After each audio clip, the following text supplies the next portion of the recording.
Hello students, seriously आम्हाला सुद्धा वाटलं नव्हतं इतका छान रिस्पॉन्स येईल. जे काय इव्हेंट किंवा ऍक्टिव्हिटी जी काय सुरू केली आहे ऑनलाईन क्लासेस तर पॉसिबल नव्हतं. बऱ्याच जणांचा नेटचा इश्यू होता. ठीक आहे, नेटचा इश्यू असल्यामुळे कोणाला आवाज येत नव्हता, व्हिडिओ कोणाला दिसत नव्हता. त्यामुळे व्हायचं काय, 2-3 हजार दिसायचं आणि बाकीचे नुसते बघत होते काय चाललंय. बट हा उपक्रम सक्सेस झाला. Thanks to you and thanks to us for our efforts that we are trying to be in contact with you at our time.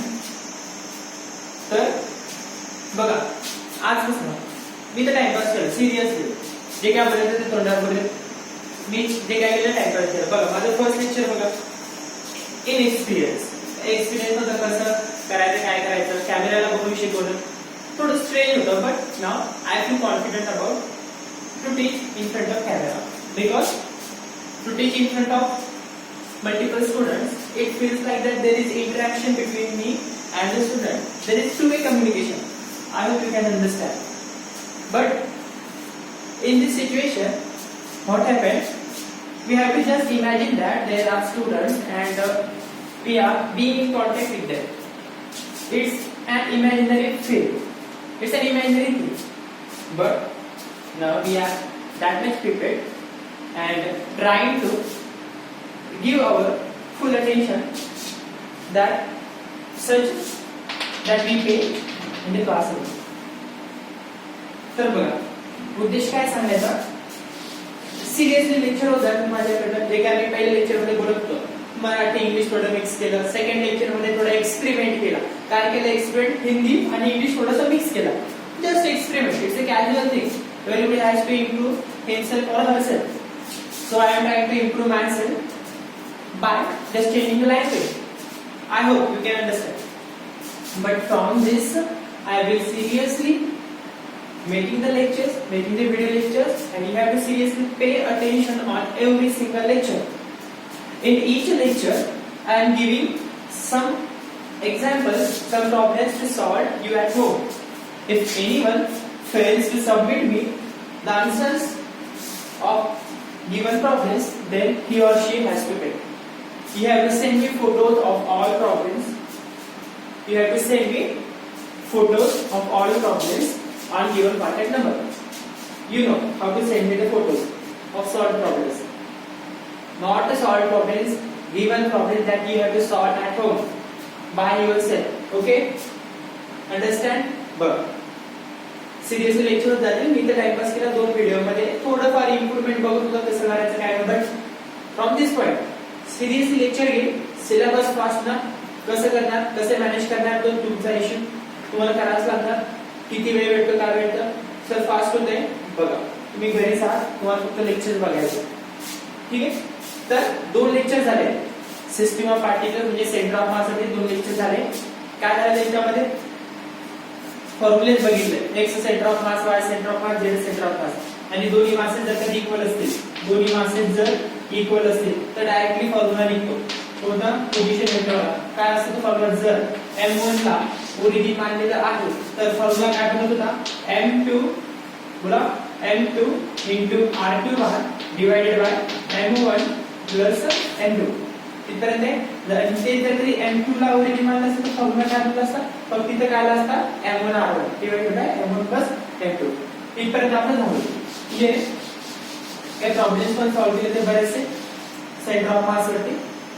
तर नेक्स्ट प्रॉब्लेम असा आहे, काही प्रॉब्लेम्स जे सेंटर ऑफ मास वरती मला वाटतात की जे इम्पॉर्टंट आहे, ते तुम्ही करायला हवे आणि ते तुम्हाला समजायला पण हवे ऍक्च्युअली होतं कसं. ठीक आहे. इथपर्यंत बघा, एक आहे समजा आपल्याकडे एक मॉलिक्यूल HCl. ठीक आहे. एक मॉलिक्यूल समजा आपल्याकडे HCl. ह्या प्रॉब्लेम मध्ये असं सांगण्यात आले HCl chlorine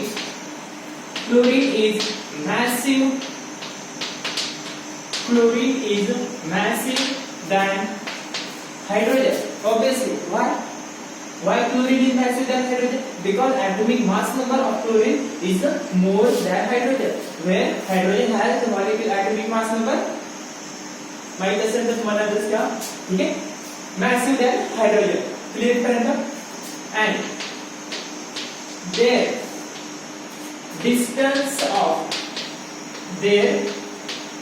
distance of separation, their distance of separation is 1.27 angstrom. 1.27 angstrom. Why I am using this angstrom unit? Why I am using this angstrom unit? याचं उत्तर जे काय आहे, हा प्रॉब्लेम सॉल्व्ह केल्यानंतर जे काय तुम्ही नोट्स मध्ये फोटो पाठवणार आहात त्याच्यामध्ये लिहायचं why I am using 1.27 angstrom this unit. I am just telling you the one thing about this angstrom unit. It is 10 to the power minus 10 meter. We are using this because the molecular weight or the molecular size of any atom is so much smaller. That's why we are using 10 to the power minus 10. Up to the 10 to the power minus 9, we know 10 to the power minus 9 is nanometer, and 10 to the power minus 10, we don't have any kind of unit, so we call it as a angstrom unit. Understand? Then, chlorine is massive than hydrogen, and then distance of separation is, distance of separation means what? Distance of separation between them, which chlorine and hydrogen. ह्या दोघांमधला distance जे आहे separation ते काय आहे 1.27 angstrom. Then you have to find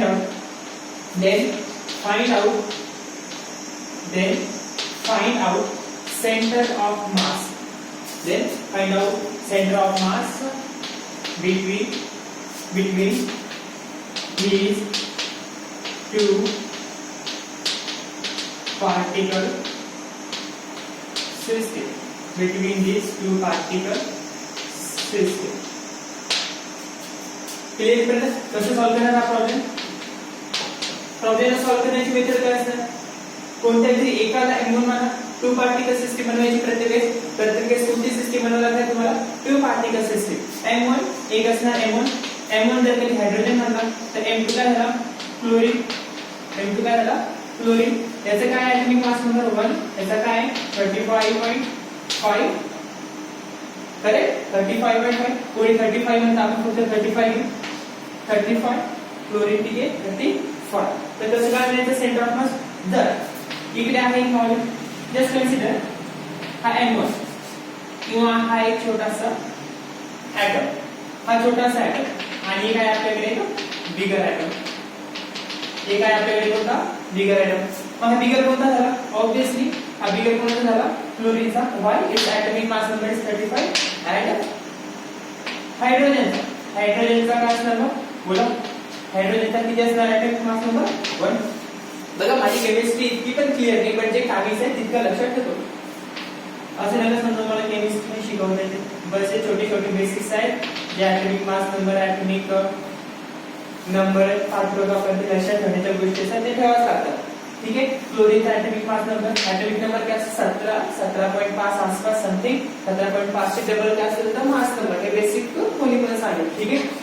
17 चे double किती 35 17.5 चे 35. ठीक आहे. तर तो काय त्याचा एटॉमिक मास नंबर. सेम याचं तसंच हायड्रोजनचा.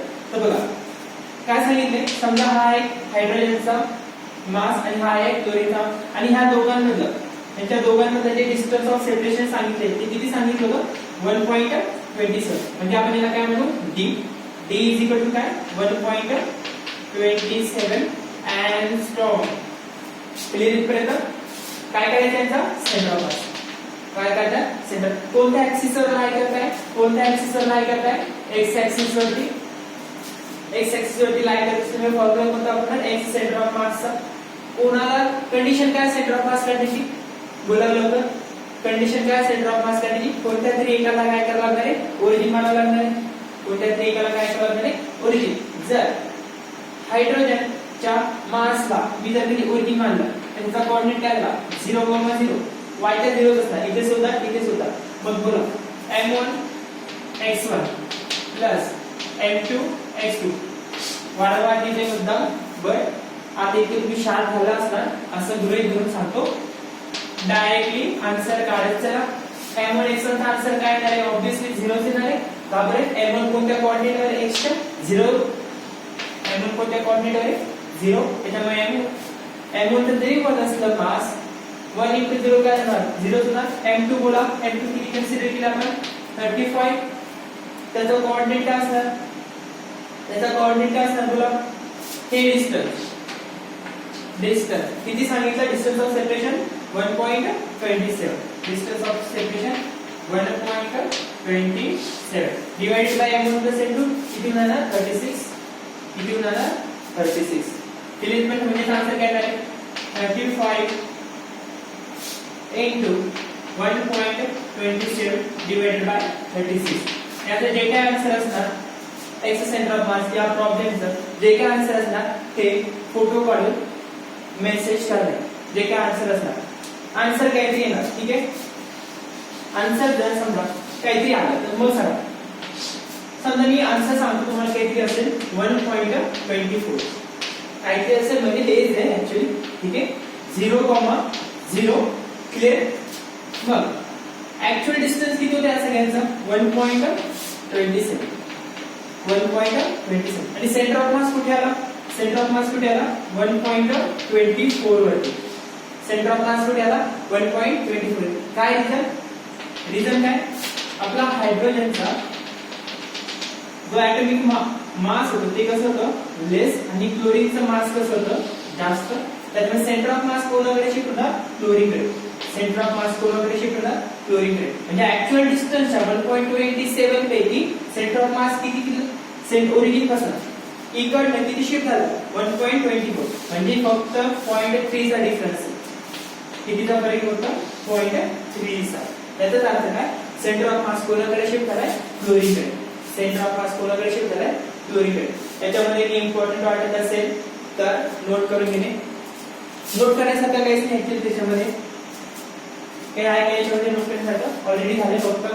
हे नेहमी वाटलं असेल ना आतापर्यंत जवळपास काढलेलं असेल का? 10⁻10 म्हणतात त्या हायड्रोजनचा.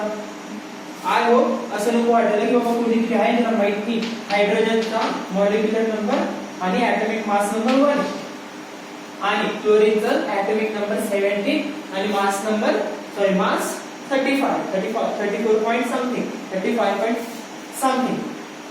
जर कधी असं असेल तर खूप वाईट अवस्था आहे. जागी व्हा, अभ्यास करत राहा. ऑलरेडी सगळीकडे क्लासेस काय असं नका समजून पूर्ण महाराष्ट्रामध्ये क्लासेस बनले. क्लासेस सगळीकडे चालले. तुमची नीटची एक्झामची डेट सुद्धा डिक्लेअर झाली. आय होप मेसेज वाचला असेल ग्रुपवरचा. क्लिअर. सीईटीची सुद्धा डेट जी असेल ती 1-2 दिवसामध्ये अनाउन्स होऊन जाईल. क्लिअर पर्यंत. तर बघा हा प्रॉब्लेम समजला. त्याचा आन्सर मला मेसेज करायचा आहे कसं आलाय. ठीक आहे. टू पार्टिकल सिस्टीम बद्दल डिस्कस केला तर जर 3 पार्टिकल सिस्टीम असेल तर काय? बोला. जर एखादी सिस्टीम आहे जिच्यामध्ये किती पार्टिकल्स आहे? 3 पार्टिकल्स. त्यावेळेस काय करणार? त्यावेळेस हा फॉर्म्युला वापरणार का? x centre of mass m1 x1 plus m2 x2 plus m3 x3 divided by sorry I am wasting your time m1 plus m2 plus m3. हा फॉर्म्युला वापरणार. No problem. हा वापरू शकता. ठीक आहे. But what I want to say जर एक मास हा छोटासा एक समजून घ्या मास आहे हा सिंगल डॉट. जर हा मास या डायरेक्शनला जातो हा m1 मास. या m1 मासचं हे r1 डिस्टन्स हे वेक्टर रिप्रेझेंट करते. त्याचा अर्थ काय? डायरेक्शन रिप्रेझेंट करते हा मायनस x साइडला. आणि दुसरा एखादा मास असेल समजा तो m2 आणि त्याची डायरेक्शन जी आहे ती कोणत्या डायरेक्शनला? r2 जे डिस्टन्स सांगते कुठून? ओरिजिन पासून. r1 distance from origin, r2 distance from origin, r1 distance from origin. समजतंय? अशा वेळेस काय करणार? ह्या दोघांचं जर कधी मी विचारलं सेंटर ऑफ मास सांगा, ह्या दोघांचं मी काय विचारलं? सेंटर ऑफ मास सांगा. Can you solve for centre of mass for such kind of problems? ज्यांचं उत्तर असेल काय करणार या दोघांचं करण्यासाठी? x centre of mass, x चे कोऑर्डिनेट घेणार. हा तर इकडे चाललाय. समजतंय? हा तर इकडे चाललाय. थोडंसं एक्सटेंड करतो म्हणजे तुम्हाला काहीतरी इमॅजिन करता येईल. काय वाटलं तुम्हाला एक प्रकारचा ट्रायंगल. त्या ट्रायंगलला तुम्ही सॉल्व करू शकता. काय केलं? काहीतरी 2 सेंटर्स आहेत ना. या r2 वरती जर कधी एक इथे सेंटर आलं आणि r1 वरती जर कधी इथे एक सेंटर आलं तर पॉसिबल आहे की ह्या दोघांमधला डिस्टन्स काढता येईल. ह्या दोघांमध्ये समजा एक स्ट्रेट लाईन काढली. इथेच कुठे भेटेल ना? याच लाईनवरती भेटणारे कुठे ते सेंटर ऑफ मास दोघीचे ना, बरोबर? समजतंय का काय बोलतोय? जर नाही समजत तर चांगली गोष्ट आहे, कारण की तुमच्या धोका झालेला नाहीये. स्केलर वेक्टर विसरताय. कसं काय विसरताय? हा कोणत्या डायरेक्शनला चाललाय? एक्स डायरेक्शनला. आणि हा कोणत्या डायरेक्शनला चाललाय? माहित नाही. Maybe x, maybe y. का बरं? Diagonal component and we know for every diagonal component there are two components x and y. You guys know how to solve or how to find out x component and y component. Understand? कसं करणार मग? एक x ला चालला, हा कोणत्या डायरेक्शनला चालला? x. हा माहिती नाही, मे बी हा रिझल्टंट आहे, मे बी हा काय असणार? रिझल्टंट. त्याचं y component तिथे बनेल. क्लिअर इथपर्यंत? कसं करणार आहे? अशा प्रॉब्लेम्सला सॉल्व्ह करण्यासाठी पुन्हा आठवा स्केलर वेक्टरला. जे लॉकडाऊन लागल्यापासून सांगून होतो वारंवार युनिट्स अँड मेजरमेंट वाचा, स्केलर अँड वेक्टर वाचा. बट सगळ्यांना काय करायचंय? आहे तरी कागदपत्री कागद काळे करायचे आणि सरांना नोट्स पाठवून द्यायच्या. तेच करताना शेवटपर्यंत त्या थेअरी मध्ये जातो का? शॉर्ट नोट्स बनवायला सांगितलं तर थेअरी लिहून आणताय. काही गरज नाही थेअरी लिहिण्याची. जे इम्पॉर्टंट आहे सगळे तेच लिहा. फॉर्म्युले लिहा शॉर्टकट मध्ये, लिहित बसले थेअरी. नीट मध्ये विचारणार आहे का तुम्हाला थेअरी? सीईटी पण विचारत नाही. क्लिअर आहे? बघा याच्यासाठी काय वापरतात? समजा हा r बार असेल, बघा एक मास 1, हा झाला m1, दो इकडे जातोय, हा झाला m2, दो इकडे जातोय. म्हणजे या दोघांचा जो काय सेंटर ऑफ मास असणार तो कुठेतरी सेंटरला असणार, त्या दोघांच्या मध्यात असणार, ज्याला आपण काय म्हणू? r बार. रिझल्टंट स्केलर वेक्टर मध्ये शिकतो आपण. त्या दोघांची ऍडिशन कुठे होणार? त्या दोघांना ऍड करावं लागेल या रिझल्टंट वरती, तेव्हाच सेंटर ऑफ मास निघेल. तर कसं करणार? r बारला सॉल्व करण्यासाठी काय फॉर्म्युला असतो? काय फॉर्म्युला? समजा r1 डिस्टन्स आहे म्हणून काय घेणार मी? तर डिस्टन्सच घेणार. r1 बोला r1 आठवतो का formula? r1 square plus r2 square plus 2r1 r2 cos theta. 2r1 r2 cos theta. जर त्यांनी सांगितलं असतं both vectors m1 and m2 किंवा r1 and r2 masses m1 and m2 are separated by their individual distances r1 and r2 at an angle of 37 degree. जर असा problem असता तर काय बोललो? masses m1 and m2 and m2 are separated by their individual distances r1 and r2 at an angle of 37 degree. काय देणार? थीटाच्या ऐवजी काय ठेवलं फक्त 37. थीटाच्या ऐवजी काय किंमत ठेवणार? 37. cos 37 किती? नाही आठवणार, गॅरंटी नाही आठवणार. आठवत बसा, मी सांगणार नाही. cos 37 ची किंमत ती कुठे करणार? r1 समजा बोलले असते 4 मीटर, तर इथे r1 च्या ऐवजी आला असता 4. जर कधी r2 बोलले असते 3, तर r2 च्या ऐवजी काय आलं असतं? 3. क्लिअर इथपर्यंत? हा प्रॉब्लेम सॉल्व्ह करून सांगा. r1 ची किंमत 4 मीटर, r2 ची किंमत 3 metre, angle is 36. You have to tell me the r bar. मग आता r bar हे जे काय आन्सर असणार ते कशाचं असणार? ह्या रिझल्टंटचं. आणि जो काय कोऑर्डिनेट असणार तो कोणाचा मिळून आलेला आहे? x आणि y चा. म्हणजे इनडायरेक्टली हा काय भेटणार आहे? Centre of mass. Centre of मास. ह्या प्रॉब्लेमचं आन्सर सॉल्व्ह करून पाठवणे. क्लिअर आहे? समजले? बघून घ्या व्यवस्थित प्रॉब्लेम काय काय. m1 m2 दोन्ही वेगवेगळ्या अँगलला जात आहेत. का बरं पॉसिबल नाहीये याचा आन्सर? ह्या दोघांची डायरेक्टली ऍडिशन का पॉसिबल नाही? हा फॉर्म्युला का वापरावा लागला? हा फॉर्म्युला वापरण्याचं कारण काय? रिझन काय? What is the answer? What is the reason behind that we can't add the resultant or the resultant vector r1 and r2, not resultant vector, individual vector. We can't add individual vector r1 and r2 on r bar. आपण दोघांना directly add करू शकत नाही. कोणावरती? r bar वरती. काय असते नसतं? because they are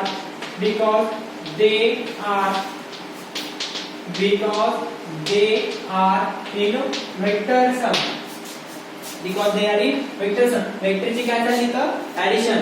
आणि हे का लागतं? कारण की both vectors r1 and r2 are at an angle of 90 degree. कितीचा अँगल असतो दोघांमध्ये? मिनिमम 90 डिग्रीचा. आठवतं? x म्हणजे i कॅप आणि y म्हणजे जे कॅप. जर कधी k असतं तर z k कॅप. सेकंड मध्ये कितीचा अँगल असता 90 डिग्रीचा. मी इथे किती सांगितलाय 37. cos 90 किती झाला असता इथे cos 90 पुट केला असता. दोन वेक्टर जर कधी एक्झॅक्टली एकमेकांना परपेंडिक्युलर आहे, दोन वेक्टर एकमेकांना कसे परपेंडिक्युलर. ट्रायंगल 90 cos 90 किती झाला 1. cos 90 किती 1. काढा धोका cos 90 किती 0. cos 90 किती 0 म्हणजे ही पूर्ण टर्म काय बनली 0. ही पूर्ण टर्म काय बनली 0. म्हणजे काय r1 बार r2 बार. समजते म्हणजे हे आन्सर आलं असतं. त्यावेळेस आपण हा डी टर्म वापरतो का नाही, त्यावेळेस आपण डायरेक्टली ऍड करतो. बट कधी जस्ट अँगल कितीचा असेल 90 डिग्रीचा, बट अँगल लेस दॅन 90 असेल ते काय करणार हा फॉर्म्युला. अँगल लेस दॅन 90 डिग्री असेल तर आपण क्लिअर इथपर्यंत.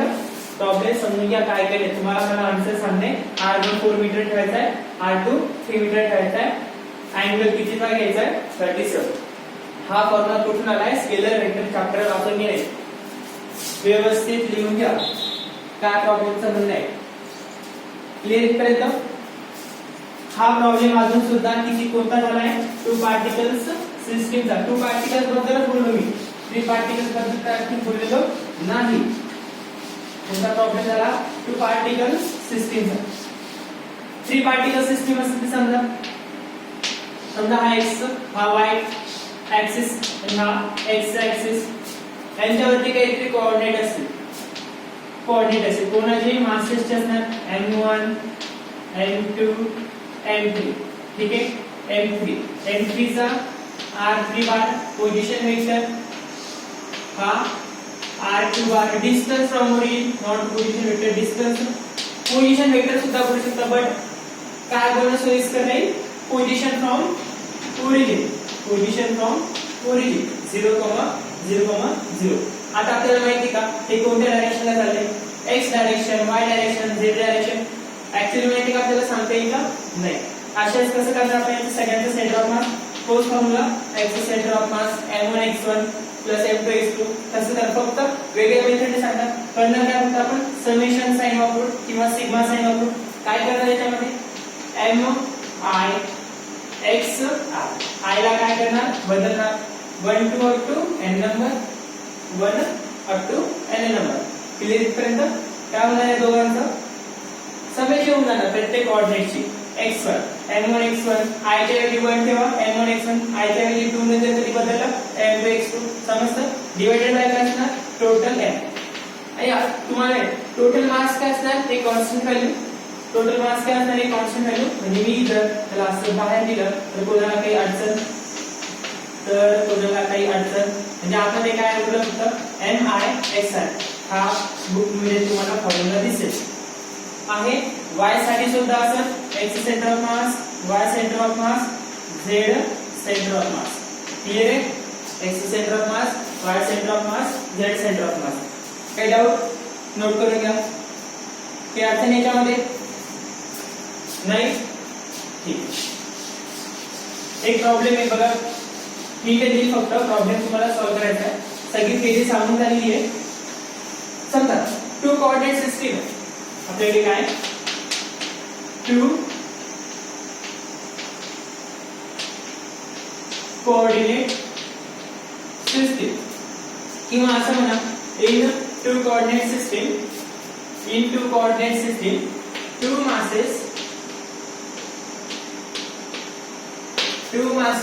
असे टू मासेस कोणकोणते ऑब्वियसली कोणकोणते असणार m1 and m2 with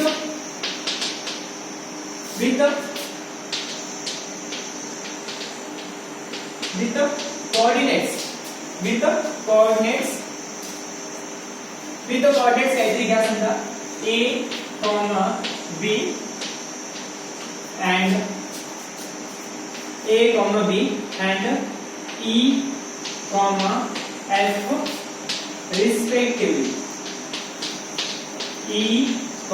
f respectively. Then find out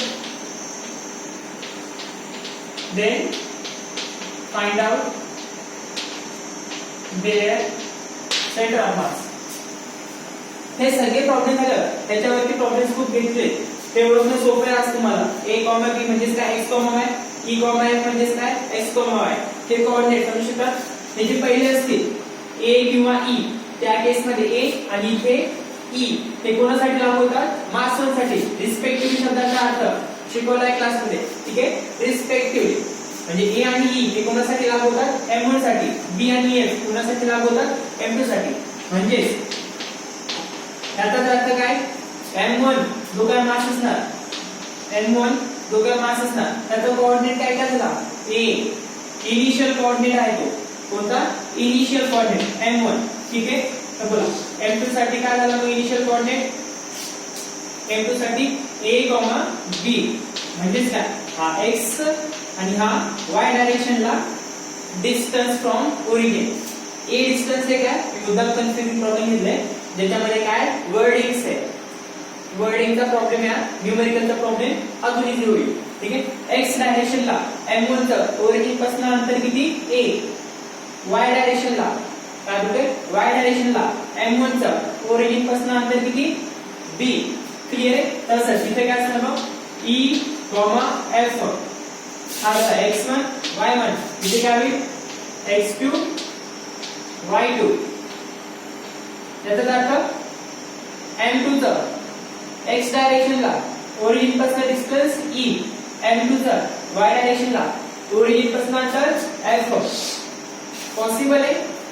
possible आहे. सेंटर ऑफ मास काढणं. x centre of mass. Origin मानण्याची गरज आहे का त्याच्यामध्ये? ओरिजिन कुठे पण असणार, ठीक आहे. ओरिजिन त्यांनी सांगितलंय का? त्यांनी ओरिजिनचे कोऑर्डिनेट्स आपल्याला देऊन ठेवले. म्हणजे याचा अर्थ काय? सेंटर ऑफ मास या लाईन जॉइनिंग, ही काय लाईन आहे joining between the two masses. आणि एक लक्षात घ्या, सेंटर ऑफ मास कधीही हवेत निघत नाही. सेंटर ऑफ मास कधीही हवेत निघत नाही. सेंटर ऑफ मास नेहमी कुठे निघत असतो? Line joining between two masses और between them.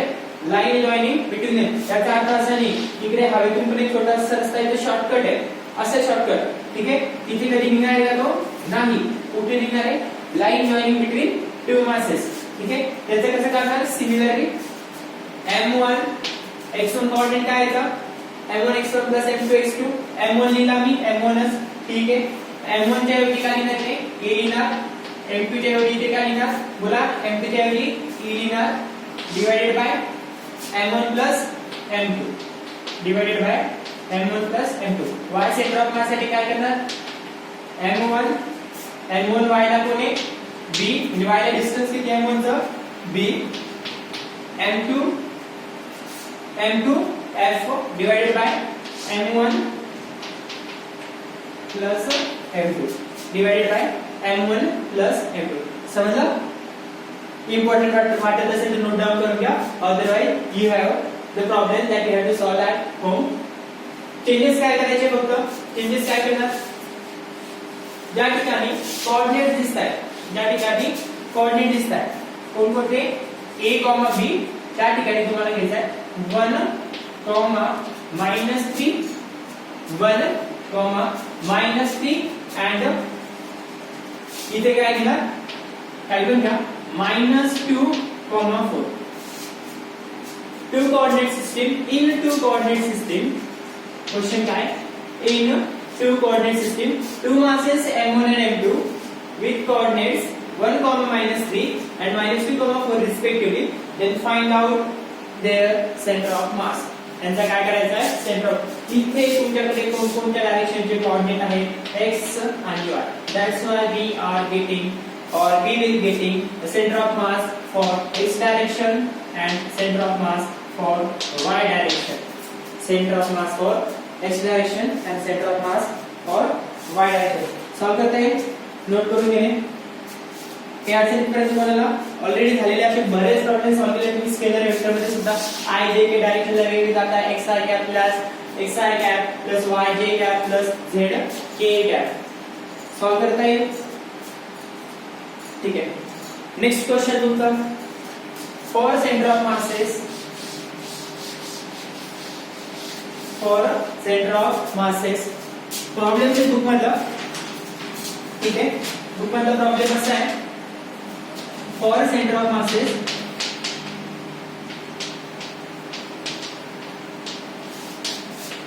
for center of mass of a three particle system of a three particle system where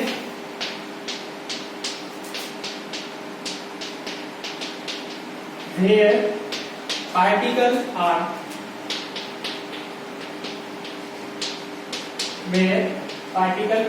placed at vertices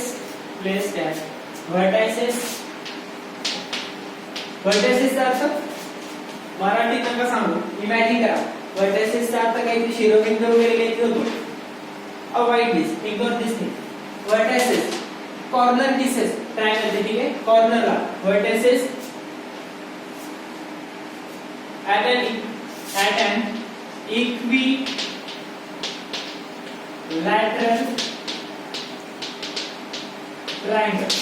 an equilateral triangle. The masses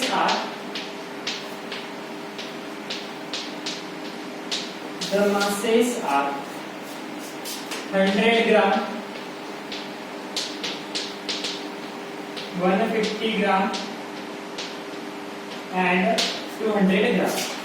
Each side of triangle is, and here have the condition, and each side of triangle is 4 meter. Each side of triangle is 4 meter. Can you solve this? हा problem solve करता येईल. काय देणार?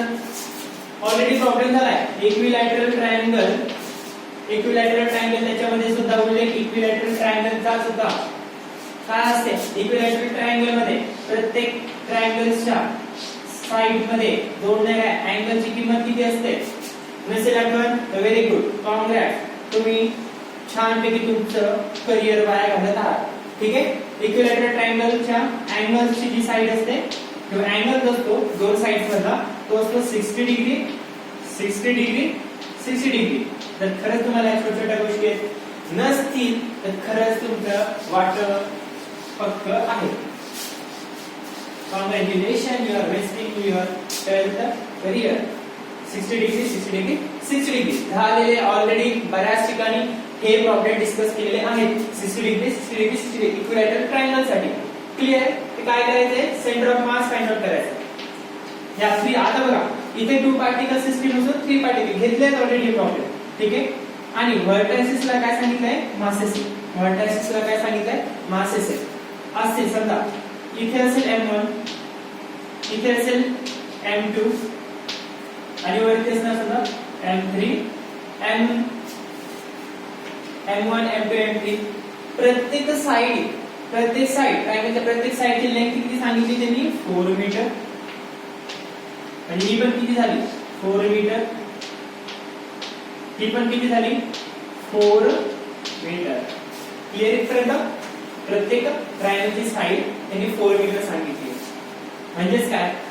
बोला कोण? अशा system coordinate सांगितली त्यांनी. मास सांगितलं 100, 150, 200. त्यांनी मासेसची व्हॅल्यू सांगितली आहे. We have to find out the coordinate. We have to find out the coordinate of the system. Coordinate माहिती आहे का? जो प्रीवियस एक्झाम्पल दिले त्याच्यामध्ये तुम्हाला डायरेक्टली कोऑर्डिनेटची किंमत गिवन आहे. बट इथे गिवन आहे का? नाही. अशाच काय करावं लागेल? कोणता तरी एकाला काय म्हणा? ओरिजिन. मी एमला मानतोय, जे सोपं पडेल.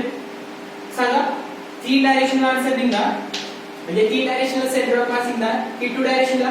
ट्रायंगल आहे. ट्रायंगल कोणत्या डायमेन्शन मध्ये असतो? 1 dimension, 2 dimension, 3 dimension. Obviously 2 dimension. Congratulation. 3 dimension बोलत असाल तर कॉंग्रॅच्युलेशन. ठीक आहे. ट्रायंगल कोणत्या डायमेन्शन साठी असेल? 2 डायमेन्शन साठी, एक्स ऍक्सिस ला आणि वाय ऍक्सिस ला. क्लिअर आहे? बोला कसं करणार? जर याला ओरिजिन मानलं तर M1 to M2 डिस्टन्स किती आहे? 4 मीटर. म्हणजे याचा x कोऑर्डिनेट किती झाला? 4. y ला गेलो का आपण? नाही. 4,0. मग इथे सांगा x, y काय असणार इथे? x, y काय असणार M3 साठी? x कुठे बघावं लागणार? x ऍक्सिस वर. जर M3 चा x3 बघायचा आहे, M3 चा जर x3 बघायचा आहे तर तुम्हाला कुठे जावं लागेल? x ऍक्सिस वर. x ऍक्सिस वर जर तुम्ही आला तुम्हाला हे डिस्टन्स किती जाणार आहे? जर ट्रायंगल इक्विलॅटरल आहे ऑब्विसली जर साइन 4 आहे तर तो डिवाइड होणार, बायसेक्ट होणार सेंटर मध्ये. म्हणजे 4 चा जर सेंटर असेल तर तो किती असेल 2. म्हणजे इथून वरती गेलो तर तो x ची किंमत झाली, इथून वरती गेलो तर काय झाली x ची किंमत. म्हणजे x3 चा m3 चा x3 कोऑर्डिनेट काय 2, m3 चा x3 कोऑर्डिनेट काय 2. तर मग y3 कोऑर्डिनेट कसा काढणार, y3 कोऑर्डिनेट कसा काढणार. दोन मेथड आहेत ज्या तुम्हाला सुचणार नाही वेळेवर. कोणकोणती मेथड बघा, काही जणांना क्लिक झालं असेल. कसं काढणार, ही डॉटेड लाईन ठीक आहे, ही डॉटेड लाईन इथे ट्रायंगल आहे समजा 60 डिग्रीचा. ही साइड किती झाली, जर इकडे जोडली असती तर 4 झाली असती, 4 चे हाफ झाले का बरं, इक्विलॅटरल ट्रायंगल आहे, डिवाइड झाला सेंटर मध्ये 2. ही साइड 4 काढायची कोणती आहे, ही साइड. कोणता आपण एक ट्रायंगल बघा, इकडे सुद्धा 2च असणार, इकडे सुद्धा 4च असणार. क्लियर 2 4. ही साइड कशी काढणार, पायथागोरस थेरम. कोणत्या मेथडने काढणार, बाय पायथागोरस थेरम. पॉसिबल आहे काढणार, पॉसिबल आहे म्हणून सांगतोय, बाय पायथागोरस थेरम. क्लियर आहे. या साइडला काहीतरी मांडा, डायरेक्टली मी आन्सर सांगेन. सोडा a b c काय होईल, c square is equal to a square plus b square. कोणती किंमत काढणे, b ची. कोणती व्हॅल्यू काढणे, b ची. Therefore c square minus a square is equal to b square. c square ची किंमत 4, 4 चा स्क्वेअर 16, 16 minus 2 चा square 4, b square. Therefore b square equal to 16 minus 4 12. How you can solve this for b square? b is equal to under root of 12, square root on both sides. Can you solve this for, can you evaporate this, b 4 3 are 12, add root 4 is 2, 2 root 3, correct, 2 root 3. This is the first method, this is the first method. And another second method that you have, if we have the value of angle in a, if we have value of,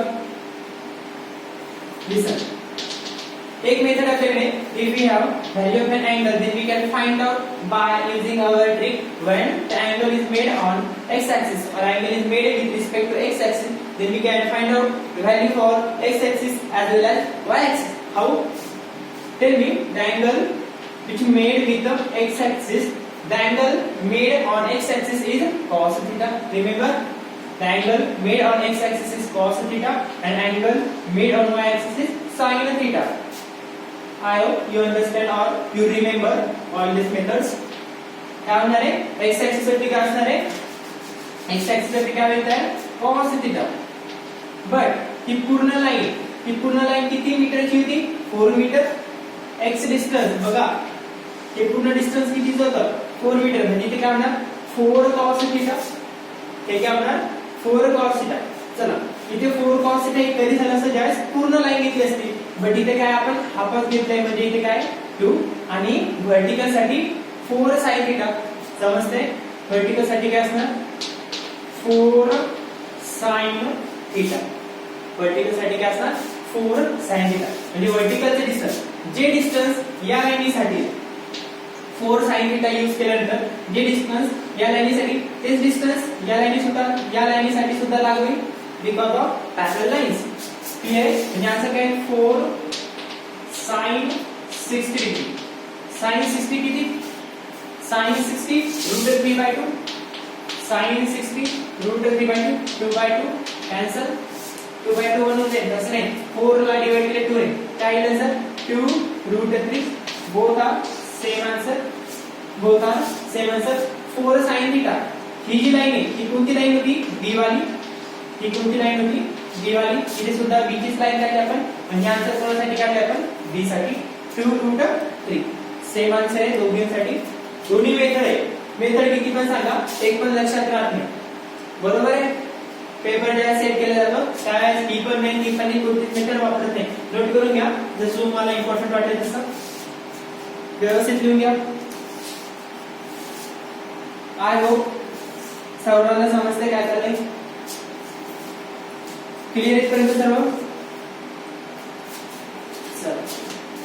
समजलं इथपर्यंत? Next जो problem आहे, बऱ्याच ठिकाणी तुम्ही ऐकलं असाल rectangular lamina.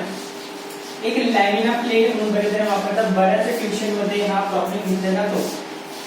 का घेतात माहिती नाही, घेतात माहिती का? तेच तर होते ना, घेतात का बरं? बघा, मास आहे समजा, एखादं मास आहे. आतापर्यंत काय घेतलं आपण? काहीतरी मास आहे, जे काय सिस्टीमचं मास आहे, जे काय पॉइंटला, जसं ट्रायंगल मध्ये कुठे होतं त्याच्या व्हर्टायसेसला. आतापर्यंत काय घेतलं? पॉइंट मासेस घेतले. सगळे कसे घेतले? Point masses. सगळे कसे होते? कोणत्या तरी एका पॉइंटला होते सिस्टीमच्या. बरं, या प्रॉब्लेम मध्ये क्वेश्चन मध्ये म्हणणं असं आहे, एक रेक्टँग्युलर प्लेट आहे. एक काय आहे? Rectangular plate. त्या रेक्टँग्युलर प्लेटचं जे मास आहे, ह्या रेक्टँग्युलर प्लेटचं जे मास आहे ते किती आहे? 3 kg. रेक्टँग्युलरचं मास किती आहे? रेक्टँग्युलर मास किती? लॅमिनेट सुद्धा होतं. बरेच जण काय, बरेच ग्रुप मध्ये या प्रॉब्लेमला किंवा याच्या सारख्या कन्सेप्टला काय बोलतात? Rectangular laminate. लॅमिनेटला आपण एक पेपर म्हणतो, लॅमिनेट पेपर वगैरे त्या टाईपचा पेपर, लॅमिनेशन पेपर.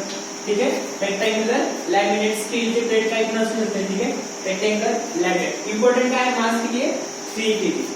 आणि ती जी प्लेट आहे ती एल शेपची आहे. शेप कसा आहे या प्लेटचा? शेप कसा आहे? L shape. जर तो रेक्टँग्युलर दिसतोय, ज्यावेळेस कंप्लीट करेल त्याच वेळेस दिसेल ना एल. ठीक आहे, काय दिसेल? L shape. क्लिअर आहे? हा एल शेपचा एक रेक्टँग्युलर लॅमिना आहे. याचा काय करायचा आहे? सेंटर ऑफ मास. त्यांनी सांगितलंय, काय सांगितलंय? त्यांचे डायमेन्शन्स किंवा त्यांची length in x direction, length in Y direction 1,2, 1,2, not 1,2, 1, 2 in x direction, 1, 2 in Y direction. समजतंय? काय केले? ते गिवन होते. ठीक आहे, ते ऑलरेडी गिवन 0, 1, 2, 0, 1, 2. क्लिअर आहे? जे काही आम्ही सॉलिड लाईन ड्रॉ केले त्याच्याबद्दल विचार करायचा का बरं? ते शेप एल साइजचा आहे. तर यांचा काय करायला सांगितलंय? Centre of mass. Then find out centre of mass for such system. चालू क्लास मध्ये बऱ्याच वेळेस मी एक शब्द वापरतो, mass is uniformly distributed. Mass is uniformly distributed. बघा, इथे जे मास आहे 3 kg चा मास जे आहे 3 kg, ते 3 kg चं पूर्ण प्लेट वरती काय केलंय? युनिफॉर्मली काय केलंय? डिस्ट्रीब्यूट. म्हणजे प्रत्येक पॉइंटला मास कसं असणार? सारखंच असणार. म्हणजे आपल्याला ह्या 3 kg मासला काय करायचंय? इक्वल पार्ट मध्ये डिस्ट्रीब्यूट करायचंय. पॉसिबल आहे का? करता येईल पॉसिबल? 3 पार्ट्स आहे आपल्याला. व्हायचं अर्थ काय? कसं सॉल्व्ह करणार आपल्याला? 3 kg चा मास आहे म्हणजे ह्या पार्ट मध्ये जर 1 kg, ह्या पार्ट मध्ये 1 kg चा मास आणि ह्या पार्ट मध्ये 1 kg चा मास. होऊन जाईल 3 kg चा मासची एक सिस्टीम. ते चेंजेस केले का आपण याच्यामध्ये? नाही. तर मग आता रेक्टँग्युलर प्लेट आहे म्हणजे ह्या सिस्टीम साठी, म्हणजे ह्या 1 kg साठी, वरच्या 1 kg साठी जर सेंटर काढायचं झालं तर कुठे निघणार? डायगोनली. सेंटर कुठे निघणार? डायगोनली. म्हणजे जस्ट इमॅजिन हा सेंटर समजते तुम्हाला कसं काढतो मी. त्याचा सेंटर असणार, व्हिज्युअलायझेशन सुद्धा समजून सेंटर इथेच असणार. खालच्या रेक्टँगल साठी सेंटर इथे आणि याच्यासाठी सेंटर इथे. क्लिअर? प्रत्येक वेळेस बोलायचं सिस्टीमला काय बनवायचं असतं? 2 पार्टिकल सिस्टीम. आणि 2 पार्टिकल सिस्टीम बनवण्यासाठी इम्पॉर्टंट काय? त्याचे सेंटर टू सेंटर इमॅजिन करणं सिस्टीमला. सेंटर टू सेंटर इमॅजिन करणं. क्लिअर आहे? तुमच्याकडे सेंटर पण आहे, एक्स डायरेक्शनची लेंथ पण आहे, एक्स डायरेक्शन साठीचं डिस्टन्स सुद्धा आहे, वाय डायरेक्शन साठीचं डिस्टन्स सुद्धा आहे. क्लिअर आहे? तर मग सांगा, चला हा मानू आपण m1, हा असेल समजा m2, हा असेल समजा m3. तर m1 साठी सारखे दिसतात सर्व, त्याच्यामुळे वारंवार m1, m2, m3 ते नाव द्यावं लागतात. त्यावेळी ते m1 साठीचा सेंटर ऑफ मास जो आहे, म्हणजे हा सेंटर ऑफ मास आहे, त्याचा मी जर कधी त्याला कोऑर्डिनेट सांगला कितीवर आहे, त्याचा मी जर कधी त्याला कोऑर्डिनेट सांगला कितीवर आहे, तर इथून इतकं डिस्टन्स 1 मीटर, 1 2 हे जे काय आहे मीटर मध्ये आहे समजा, 0 to 1 जे काय आहे ते मीटर मध्ये आहे. तर हा किती झाला रेक्टँगल म्हटल्यावरती एक्झॅक्टली सेंटरला हाफ डिस्टन्स म्हणजे डिस्टन्स किती झाला 0.5. पण हे किती झालं याच्यासाठी 1 इथे तर एक्झॅक्टली सेंटरला म्हणजे किती 1.5. एक्झॅक्टली सेंटर म्हणजे हा किती झाला 1.5. ज्यांना जर हे सुद्धा समजत नसेल तर त्यांनी काय करायचं पाणी असते ना घरात पाणी असं मुठीत घ्यायचं पाणी काय घ्यायचं मुठीमध्ये काय करायचंय बाकीचं तुम्ही हुशार आहात तेव्हा तुम्हाला समजते काय करायचं ठीक आहे ते करून घ्यायचं जे काय बोलतोय ते बाकीचं करून घ्या क्लिअर आहे. जर इथे 0.5 इथे 1.5 तर हा किती झाला इथे हा y डायरेक्शनला x डायरेक्शनला भेटले आपल्याला सेंटर ऑफ मासची लोकेशन. तसं मग y ला बोला तसं y साठी सांगा y साठी सुद्धा जर हा 1 आहे तर हा किती वर आला 0.5 आणि हा जर 1 to 2 आहे तर याचा सेंटर किंवा याचा हा पार्ट किती येणार 1.5 वरती. क्लिअर आहे करायचं कोऑर्डिनेट भेटले सर्वांचे. अशा सिस्टीम मध्ये आपल्याला इनिशियली कोऑर्डिनेट सांगितलं होते का कोणाचं काय नाही तर मग कोणत्या तरी एका पॉइंटला काय मानावं लागणार आहे ओरिजिन कोणाला मानणार सेंटरला मानून चाल सेंटरला ओरिजिन मानून चालावं लागेल का नाही पॉसिबल आहे का सेंटरला ओरिजिन मानणं नाही तर कोणाला मानावं लागेल ह्या पार्टिकलला जिकडनं सुरुवात होते x ला पण 0 आहे y ला पण 0 आहे म्हणजे ऍक्च्युअल ओरिजिन आहे बळजबरी ओरिजिन तयार करण्याचा अर्थ आहे का जर तुमच्याकडे ओरिजिन असताना तुम्ही अननेसेसरी जर सिस्टीम मध्ये भलतेच ओरिजिन क्रिएट करताय तर सिस्टीम डिस्टर्ब होणार हो ना 100% होणार 100 नाही 200% होणार. बघा इथे काय x, y म्हणजे ओरिजिन ऑलरेडी आहे आपल्याकडे याला ओरिजिन माना आणि सुरुवात करा याला ओरिजिन माना आणि काय करा सुरुवात कशाची सुरुवात x सेंटर ऑफ मास काढण्यासाठी m1 x1 क्लिअर आहे. 3 पार्टिकल्स आहे m1 x1 लिहून दाखवतो बट तुम्हाला हे डायरेक्टली आलं पाहिजे m1 x1 बुक मध्ये प्रॉब्लेम्स घेत चला नुसतं इथे चाललंय म्हणजे सर्व होईल असं नाही बुक मध्ये त्याच्यापेक्षा वेगवेगळ्या प्रकारचे प्रॉब्लेम्स आहेत तरी सुद्धा जेवढे प्रॉब्लेम्स पॉसिबल असतील वेगवेगळ्या टाईपचे बोलतोय वेगवेगळ्या टाईपचे ते सर्व प्रॉब्लेम्स कव्हर करण्याचा प्रयत्न करतोय. X centre of mass m1 ची किंमत प्रत्येकाचा मास किती आहे 1 kg प्रत्येकाचा मास किती आहे 1 kg म्हणजे 1 into x1 पहिला x1 काय मास 1 चा कोऑर्डिनेट मास 1 च्या सेंटरचे काय कोऑर्डिनेट m1 x1 किती वर हा x1 कोऑर्डिनेट किती वर आला सेंटर ऑफ मास m1 चा पहिला बघा 0 to 0.5 हा x1 आहे 0 to 0.5 समजतंय. बघा याची सिस्टीम तयार करून दाखवतो.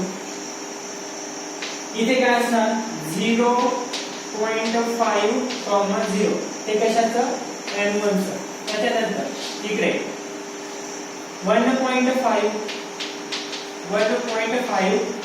0 ते कशाचं m2 चं आणि इकडे आहे आपला कोण m3 साठी इथे काय आहे तुला m3 साठी इथे काय 1.5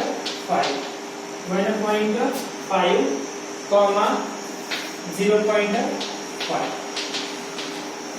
x, y बोलते मी 0.5 हा x1 कोऑर्डिनेट इथे काय हा बोलते मी m1 ठीक आहे हा काय m1 0.5 आहे x ला y साठी 0 आहे का y साठी तुम्ही y ला गेलेच नाही तर तुम्हाला भेटणार आहे का त्याचा कोऑर्डिनेट नाही x ला गेले फक्त 0.5 y ला गेले तर 0.5 भेटेल x ला 0.5 तर y ला सुद्धा हा इथून x आणि इकडे y म्हणजे इथे 0 लिहिला तर करेक्ट आहे का नाही 0.5 क्लिअर आहे.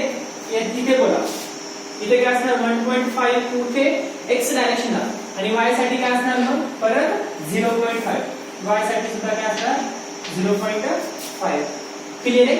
हे बरोबर आहे 1.5 x ला घेवायला 1.5 कुठे बोला 1.5 कुठे y ला नॉट x ला x ला किती आहे जे अंतर दिसते तुम्हाला ते अंतर 0.5 इथे क्लिअर आहे समजतंय पॅरलल लाईन्स इथे जर ती 0.5 आहे तर हे अंतर सुद्धा किती 0.5 क्लिअर आहे म्हणजे x साठी किती 0.5 आणि y साठी किती इथून इतकं अशी स्ट्रेट लाईन तीच पॅरलल इथे घेतलं तर किती समजते अंतर 1 पॉइंट समजतंय 1.5 आहे कोऑर्डिनेट सर्वांकडे कोऑर्डिनेट्स आहेत आता हे सर्व काय करणार एक्स सेंटर ऑफ मास साठी m1 ची किंमत किती करणार प्रत्येक मासची किंमत काय सांगितली आहे 1 kg मास आहे 3 kg बट each of किती मासेस झाले इंडिव्हिज्युअल पार्टिकल्स किती kg चे झाले 1 kg चे क्लियर आहे इंडिव्हिज्युअल पार्टिकल्स किती झाले 1 kg चे म्हणजे प्रत्येक मास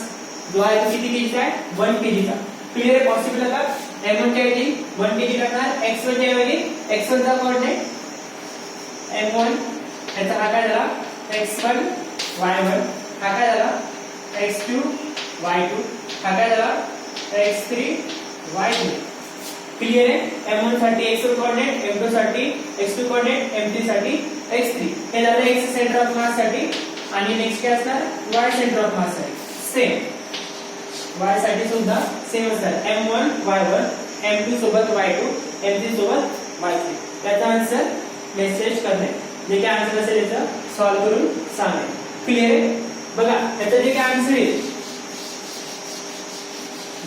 येईल ना त्याला फक्त या डायग्राम मध्ये पुट करा समजा आन्सर तर इथे काय होता आपला 1 इथे काय होता 2 समजा आन्सर मी सांगतो की आन्सर काय सपोज 0.4 झाला इथे पण काय होता 1 आणि इथे पण काय होता 2 x ला समजा आन्सर आलं 0.4 आणि y ला समजा आन्सर आलं 0.8 तर तुम्ही याचा कोऑर्डिनेट कसे दाखवणार x ला किती 0.4 म्हणजे इथे 0.5 थोडासा आली इकडे 0.4 y ला किती 0.8 म्हणजे 1 इथे तर थोडासा इथे म्हणजे सेंटर ऑफ मास इथे जॉइन होईल असं समजते ह्या प्लेटला जर कधी तुम्हाला एका ठिकाणी बॅलन्स करायचं इमॅजिन करा ही एल शेपची काय तुमच्याकडे एक छोटीशी प्लेट तिला असं पॉइंट बोटावरती ठेवण्याचा प्रयत्न करा तो कुठे ठेवावा लागणार इथेच कुठेतरी ठेवावा लागणार एवढ्या भागामध्ये बरोबर तेव्हाच तो काय होईल बॅलन्स होईल ही एल शेपची रेक्टँग्युलर लॅमिनेटेड प्लेट काय होईल बॅलन्स होईल तेच तुम्हाला करायचं आहे क्लिअर करता जे काय कोऑर्डिनेट्स येतील ते जोडण्याचा प्रयत्न करा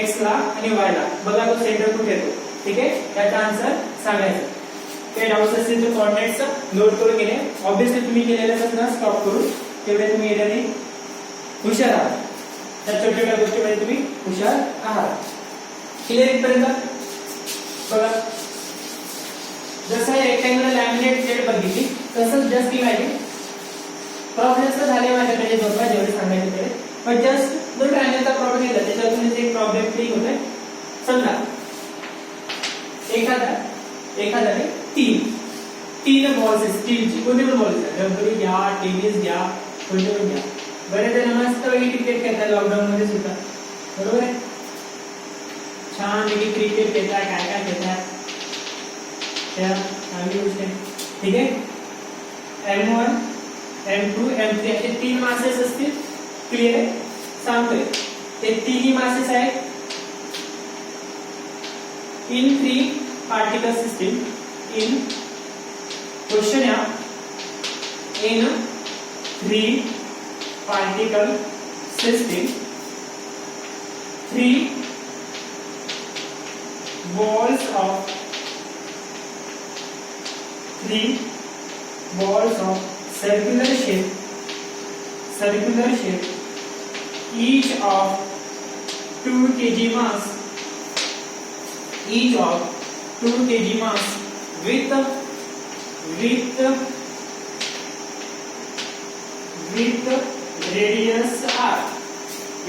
radius r या सिस्टीम साठी कोणता तरी याला म्हणा m1 याला म्हणा इथं म्हणा m2 याला कन्सिडर करा m3 यांचा सेंटर कुठे असणार अरे काय डोकं घालवसा सेंटर कुठे असणार सेंटरला असणार सर्कलचा सेमी सर्कल विचारला सेमी सर्कल शिकून बसलाय सेमी स्क्वेअर शिकून बसलाय ते तर समजलं नाही तर लक्षात घ्या m1 m2 याचे सेंटर कुठे असतात सेंटरला सर्क्युलर शेप आहे त्याच्यामुळे बरोबर यांची रेडियस काय सांगितली प्रत्येकाची each of 2 kg mass with radius r म्हणजे प्रत्येकाची रेडियस जी आहे ती काय r म्हणजे ही रेडियस r याची ही रेडियस याची r आणि याची सुद्धा रेडियस r क्लियर आहे काय करायचंय अशा सिस्टीम साठी तुम्हाला काय करायचंय या सिस्टीमचा काय करायचंय सेंटर ऑफ मास काढायचंय ठीक आहे किती पार्टिकल सिस्टीम ही 3 पार्टिकल सिस्टीम क्लियर काय करणार centre of mass to centre of mass join करून बघून घेणार काय म्हणतो एक प्रकारचा ट्रायंगल काय काय प्रकारचा ट्रायंगल जसे इक्विलॅटरल ट्रायंगल साठी सॉल्व्ह केलं कसं त्याला पण सॉल्व्ह करा कोणत्या तरी एका ऍक्सिसला नॉट ऍक्सिसला कोणत्या तरी एका लाईनला काय म्हणा एक ऍक्सिस जर तरी हा एक्स ऍक्सिस हा कोणता ऍक्सिस झाला वाय कोणाला तरी एकाला एक्स आहे कोणती पण एखादी सिस्टीम असेल तर त्या दोन ऍक्सिस मध्ये जॉईन होतात एक्स किंवा वाय अरे थोड़ा सा इमेजिन करा थोड़ा तो सोचा करो यार इतना उसका तो सोच लिया करो बैठे बैठे कैसे करोगे अगर नहीं समझ में आ रहा तो देखो या सिस्टम ला रोटेट करा नहीं समझायचं सिस्टम ला काय करा रोटेट करा काय होईल असं होईल की जी एक्स ऍक्सिस आहे ती खाली होऊन जाईल आणि हा शेप वरती चालला जाईल पिरामिड सारखा म्हणजे आता कोणता झाला ऍक्सिस हा एक्स ऍक्सिस म्हणजे कोणते झाले वाय ऍक्सिस समजतंय इकडे असणार काहीतरी हे कोणता ऍक्सिस आहे वाय ऍक्सिस क्लियर आहे